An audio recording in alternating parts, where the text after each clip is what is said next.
qu'est-ce qu'il fait? Il va acheter cette chose-là, n'est-ce pas? Si une personne a soif d'eau, il va chercher l'eau à boire. S'il n'a rien, il est en train de marcher, il n'a rien et sa maison est trop loin. Il va rentrer dans une parcelle pour demander, est-ce que vous pouvez pas me donner l'eau à boire? Il va demander de l'eau parce qu'il a soif.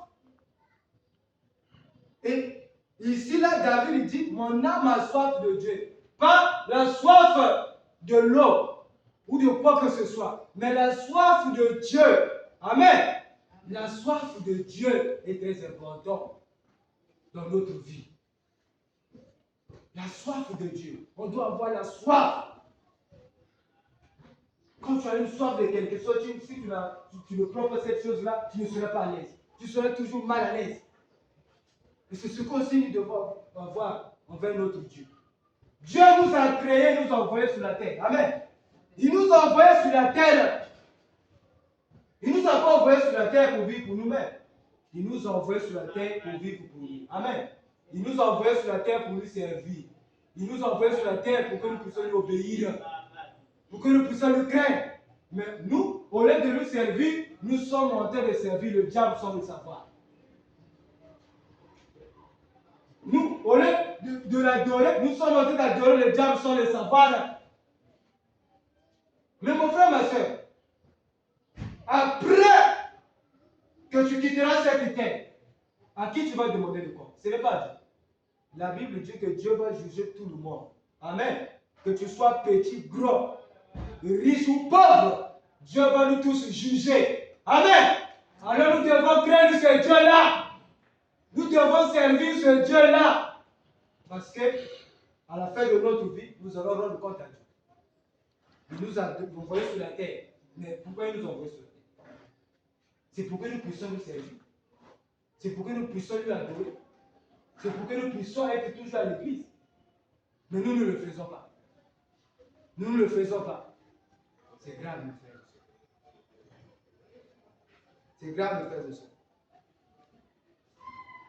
Et David, pendant qu'il est en train de dire mon âme a soif de Dieu, quand je suis encore reparti, dans Samuel 1, le verset 23. Je vais lire ça. Amen. Vous allez m'excuser. Aujourd'hui, je vais beaucoup lire. Amen. Amen. Aujourd'hui, je vais beaucoup lire. 1 Samuel 23. 1 Samuel 23. Je commence au verset 20. Descends donc au roi, puisque c'est là tout le désir de ton âme, et nous te livrons entre les mains du roi. Saoul dit que l'Éternel vous bénisse. Malgré qu'il était dans le feu, il dit quand même que l'Éternel vous bénisse. C'est grave. De ce que vous avez pitié de moi, allez, je vous prie, prenez encore des informations pour nous savoir et découvrir dans quel lieu il a dirigé ses pas. Et qu'il y a vu, car il est, m'a-t-on dit, fort russe. Amen. Ici, c'est le roi Saoul et ses serviteurs, ses soldats. Qu'est-ce qui s'est passé? À l'époque, il y avait guerre entre les Philistins et les enfants d'Israël. Amen. Et dans le camp des Philistins, il y avait celui qu'on appelait Goliath, un homme costaud, un guerrier. À chaque fois quand il montait, il venait toujours insulter le Dieu d'Israël. On voyait n'importe qui, je vais l'écraser, je vais le tuer, il n'y aura rien à faire. Et ça se répétait. Le roi Saoul, il entendait ça. Mais il ne pouvait rien faire. Amen. Il ne pouvait rien faire. Pourquoi? Parce que Dieu l'avait déjà quitté. Amen.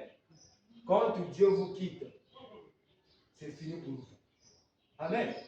C'est là où nous devons prier. Nous devons prier jour et nuit que Jésus-Christ ne puisse pas nous quitter. Mon frère, ma soeur, ta femme peut t'abandonner. Ton mari peut t'abandonner. Mais que Dieu ne puisse pas t'abandonner. Amen. Amen. Parce que Dieu, s'il t'abandonne, c'est fini pour toi. C'est fini. C'est ce qui s'est passé avec ce monsieur, le roi Saoul. Il avait désobéi à Dieu et Dieu l'avait quitté. Et le Philistin était déjà là. Et lui ne pouvait rien faire. Parce que Dieu s'est déjà décidé de lui. Il n'avait plus la force qu'il avait. Il n'avait plus l'onction qu'il avait. Il était laissé le vide. Il entendait seulement ses Philistins. Et un jour, David, son père, lui envoie, vas-y, il y a des frères qui sont là, qui sont en train de combattre, va leur donner à manger. Quand David arrive, il donne la nourriture à ses grands frères, et il entend de loin Goliath qui est en train d'insulter le Dieu d'Israël. Amen. Il dit non, ça je ne peux pas accepter ça. Qu'on puisse insulter le Dieu d'Israël, ça je ne peux pas te le laisser. Il demande, mais ce monsieur qui est en train d'insulter le Dieu d'Israël, c'est qui? On lui dit, petit, reste calme. Toi, il ne faut pas t'aventurer d'aller là. Il va t'écraser ce monsieur. Nous, tes grands frères, nous avons peur comme le fantôme qui est encore petit. N'essaie pas d'aller combattre ce monsieur. Et quand il est insulté, il dit non. Moi, je dois combattre ce monsieur.